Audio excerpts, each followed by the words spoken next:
মহারাজের জয় হোক। বেশ বেশ, বলে ফেলো বিজ্ঞানী। মহারাজ, আমার গবেষণাগারটিতে নতুন কিছু যন্ত্রপাতি আনা প্রয়োজন, এই যেমন অনুবীক্ষণ যন্ত্র ও আরো কিছু সহযোগী যন্ত্র। তাহলে মনে হয় বিজ্ঞানী খুব শিগগির নতুন কিছু আবিষ্কার করতে চলেছে। হ্যাঁ, তুমি ঠিক বলেছো গোপাল।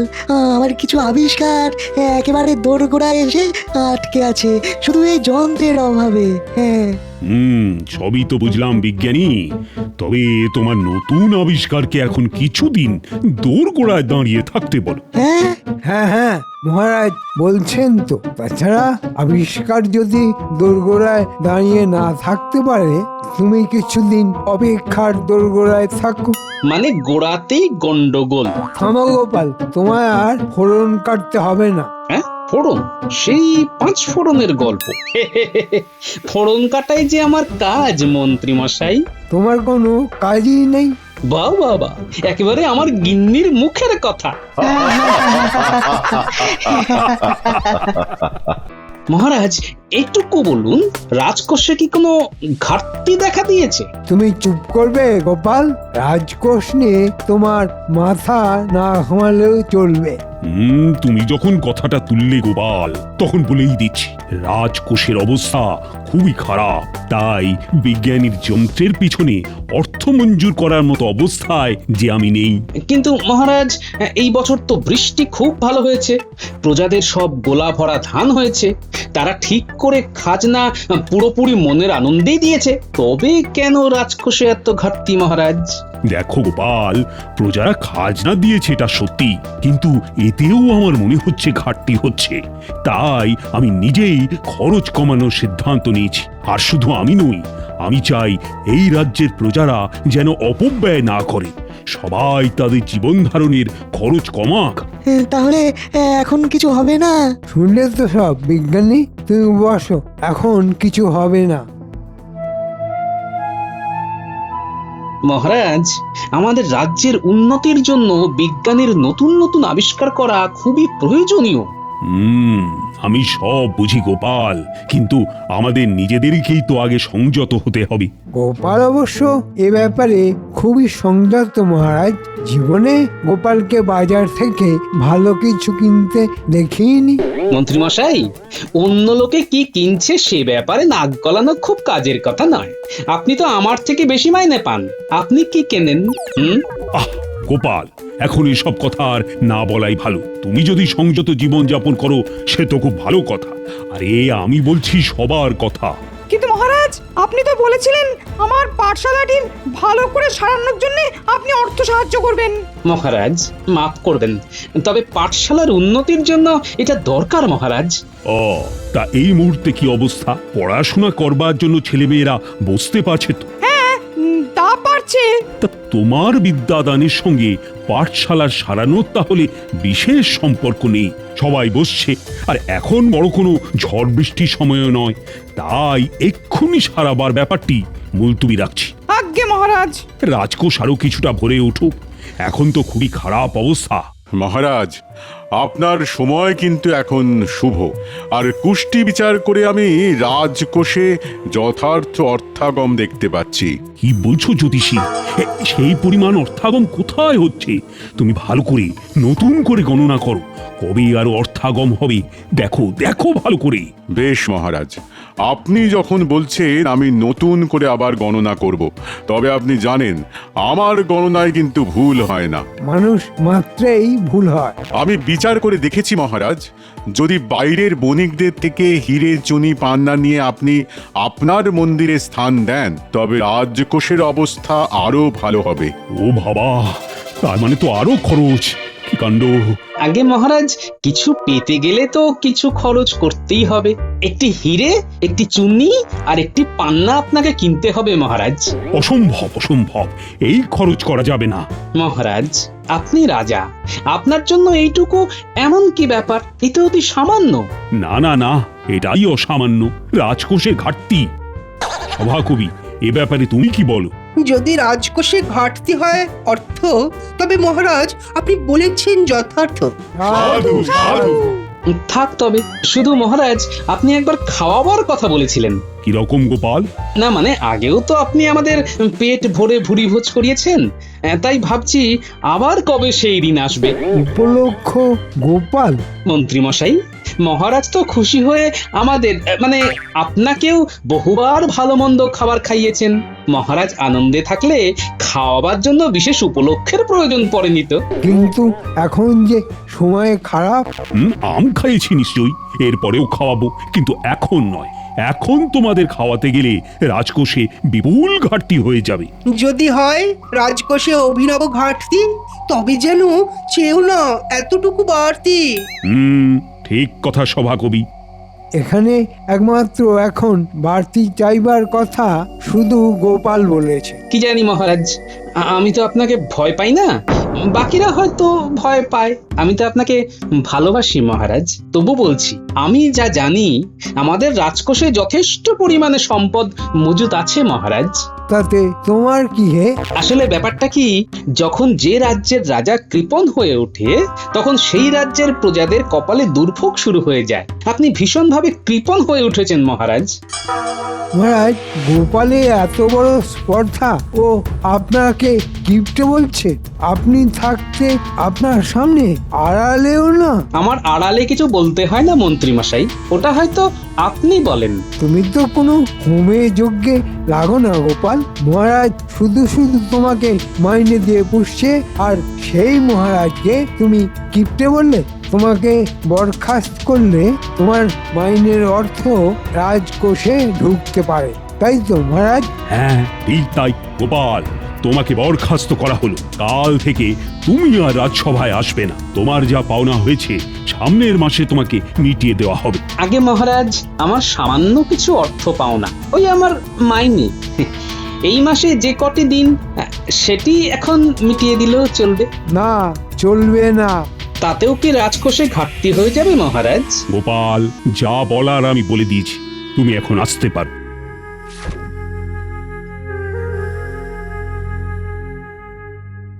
আর আজকে সভা এখানেই শেষ হলো।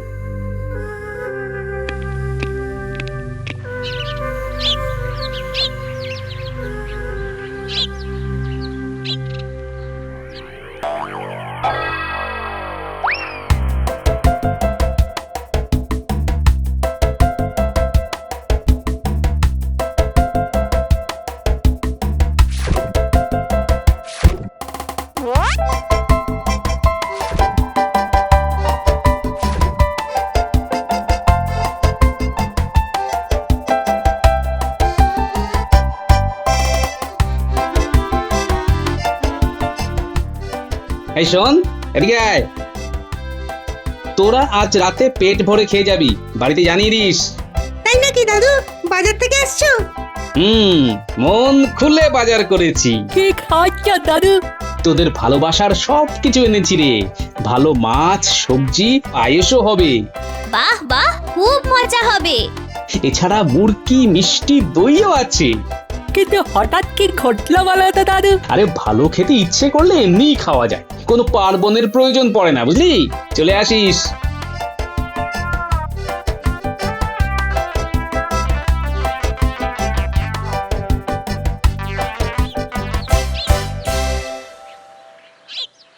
গিন্নি, ও গিন্নি, আরে এদিকে এসো দেখি। কি ব্যাপার এসব কি? বাজার গিন্নি, বাজার।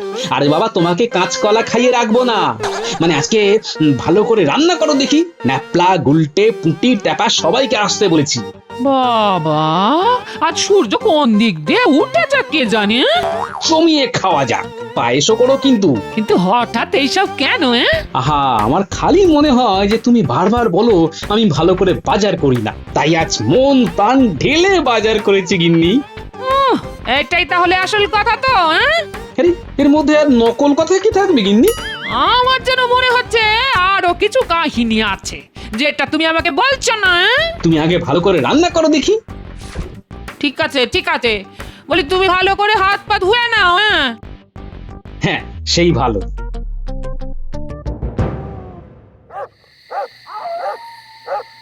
কিরে, সবাই কেমন খাচ্ছিস?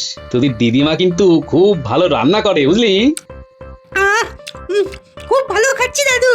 দাদু আর একটু পায়েস হবে? কেন হবে না, নিশ্চয়ই হবে। শুনছো? শুনেছি তোমাদের সব কথাই শুনতে পাওয়া যায়। সবাইকে আর একবার করে পায়েস দিচ্ছি। হ্যাঁ, খুব মজা, আবার পায়েস।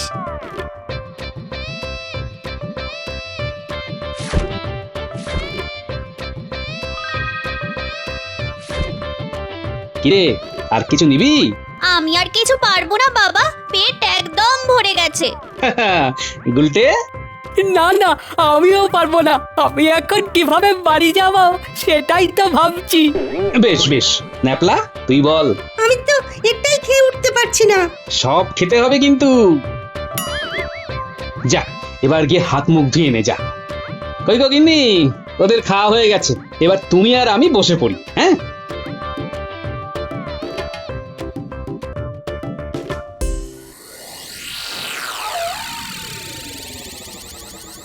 তুমি তখন থেকে কি এত ভাবছো বলো তো? বুঝলে গেনে, আজ দারুণ কাণ্ড হয়েছে। কি কাণ্ড?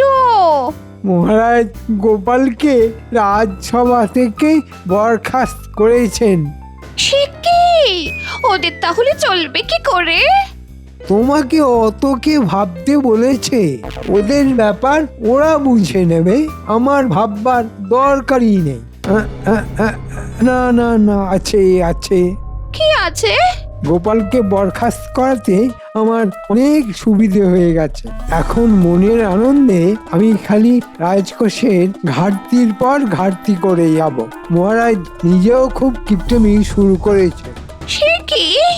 হ্যাঁ, আগে রাজকোষের পাহারাদার ছিল 4 জন, আর এখন 2 জন। বাকি 2 জনকে মহারাজ বেতন না দিতে পেরে কাজ থেকে সরিয়ে দিয়েছেন। মহারাজ এত কিপটে হয়ে গেছে? এই তো দেখছি।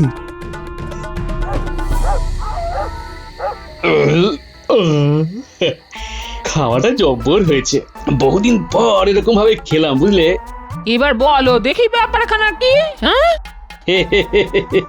কি বলো, এমন কি ঘটেছে যে তুমি এখন বাজার করলে? হ্যাঁ, খুব আনন্দের কিছু? হ্যাঁ হ্যাঁ, তা বলতেই পারো। এখন থেকে বাড়িতেই আরাম করে থাকবো। মানে বাড়িতে আরাম করে থাকবে মানে কি গো? মানে আমি রাজসভার চাকরি থেকে বরখাস্ত হয়েছি। মহারাজ কৃপণ হয়ে গেছেন, আমি সেটা সবার সামনে প্রকাশ্যে বলেছি। এবার আমাদের কি হবে গো? কি আর হবে, আজকে ভালো করে খেয়ে নিলে কাল থেকে কাঁচকলা আর মূলো সেদ্ধ কপালে আছে। তোমাকে এত কথা মহারাজকে বলতে কে বলেছিল? কেউ না গিন্নি, কেউ না। আমার যা মনে হয়েছে তাই বলেছি। আমার কোনো রাগ দুঃখ অভিমান নেই। মহারাজকে আমি চিনি। কদিন একটু ছুটি কাটাই, মহারাজ নিজে থেকে আসবেন আমার কাছে। মরণ! আর তবে আরেকটি জিনিস আমাকে করতে হবে। আমার কাছে রাজসভার তরফ থেকে কিছু নিমন্ত্রণ পত্র খালি আছে। এমনি আমার এখন লাগবে তুলি, কলম আর কালি। তোমার মাথাটা দেখছি একেবারে বিগড়ে গেছে। হ্যাঁ, না গো গিন্নি না, তুমি শুধু দেখো কি হতে চলেছে। আমি বরখাস্ত হয়েছি এই রটনা হবার আগেই আমাকে যা করার করতে হবে।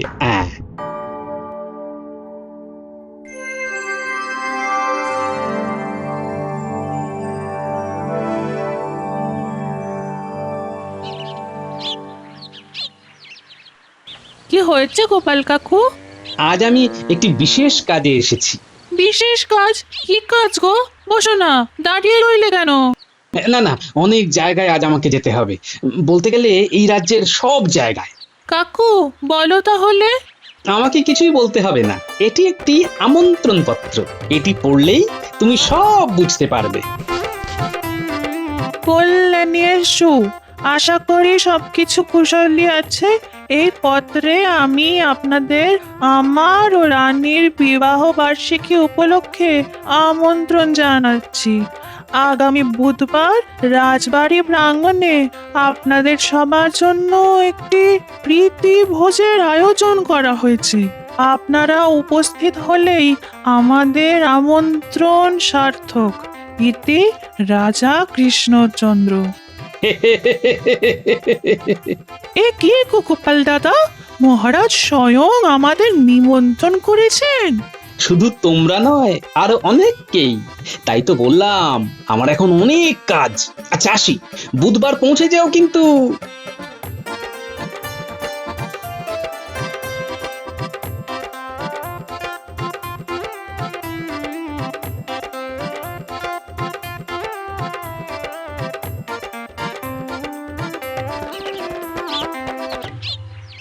কম পরিশ্রম করতে হচ্ছে।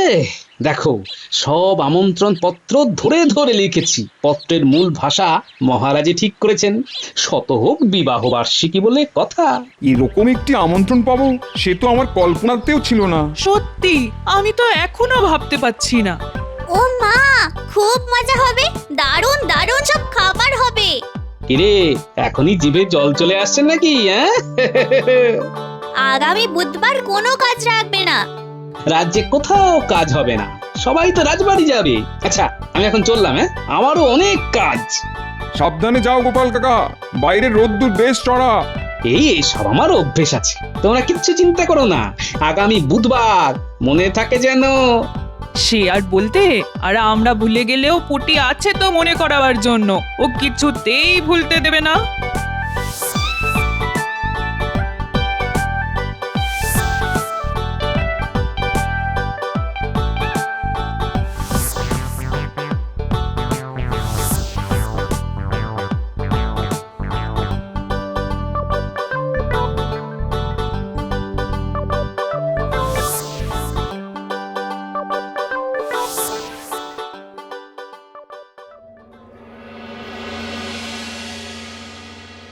মহারাজ, রাজকোষের অবস্থা তো খুব খারাপ হয়ে রয়েছে।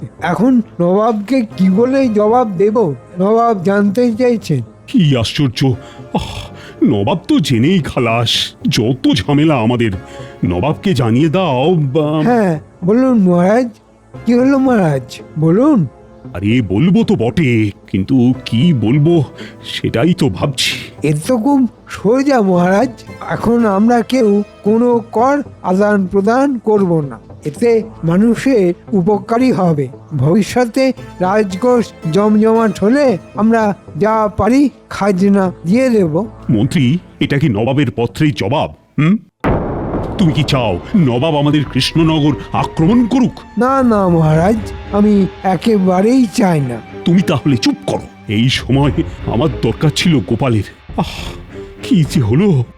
ক্ষমা করবেন মহারাজ, কিন্তু কারো প্রতি দুর্বলতা কি মহারাজকে শোভা পায়?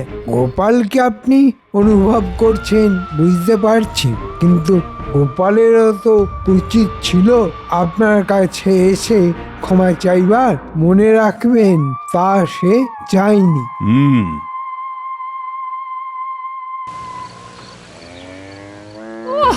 বলি তোমার এত কি কাজ যে শুনছি সারা জায়গায় চরকির মতো ঘুরে বেড়াচ্ছ?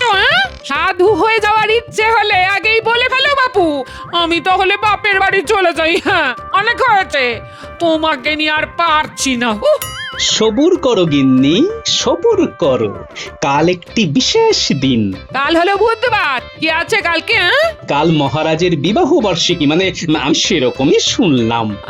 বললো যা, কথার দেখছি কোনো মাথা মুন্ডু নেই। কাজ হারিয়ে মাথা একেবারে বিগড়ে গেছে।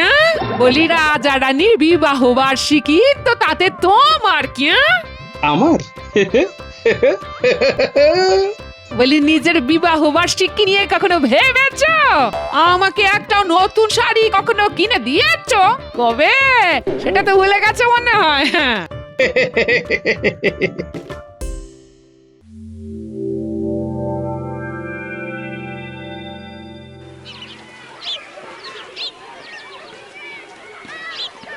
মন্ত্রী, এসব কি হচ্ছে? ঠিক বুঝতে পারছি না, অনেক ভিড় করেছে। গোপালও আছে মহারাজ। সে কি? ওকে শিগগিরই আসতে বলো।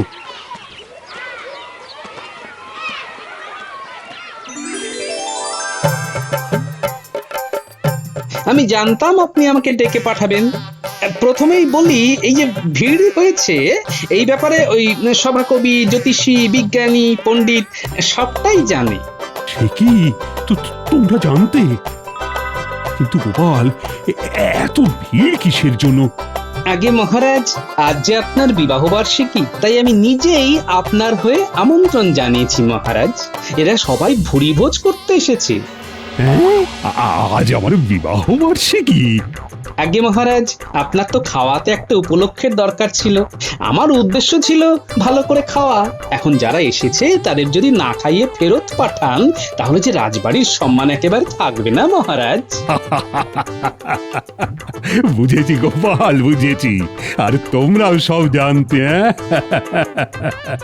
আজ্ঞে মহারাজ, গোপাল যা বলেছে একেবারে সত্যি। আমরা জানতাম, কিন্তু মন্ত্রীর কানে পৌঁছায়নি, কারণ মন্ত্রী আজকাল রাজকোষ নিয়ে বড়ই ব্যস্ত। বেশ বেশ বেশ, তবে তাই হোক। সকলকে ভালো মন্দ খাওয়ানোর ব্যবস্থা হোক।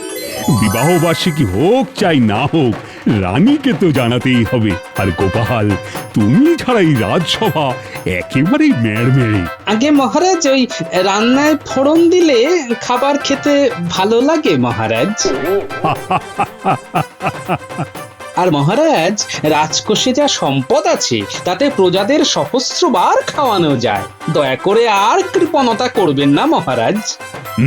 বিজ্ঞানী, তোমাকে যন্ত্রের জন্য বরাত আমি দিলাম। আর পণ্ডিত, তোমার পাঠশালা সারানোর বরাতও এই মুহূর্তেই আমি দিয়ে দিচ্ছি। জ্যোতিষী, তুমি ঠিক ছিলে, এটাও আমি মেনে নিচ্ছি। আর এত কিছু একসাথে আমি করছি কারণ জানো? কি কারণে মহারাজ? আমার বিবাহ বার্ষিকী বলে কথা। পাচক তাহলে রান্না শুরু করে দিক মহারাজ। নিশ্চয়ই, আর দেরি কেন? জয় গোপালের জয়, জয় গোপালের জয়।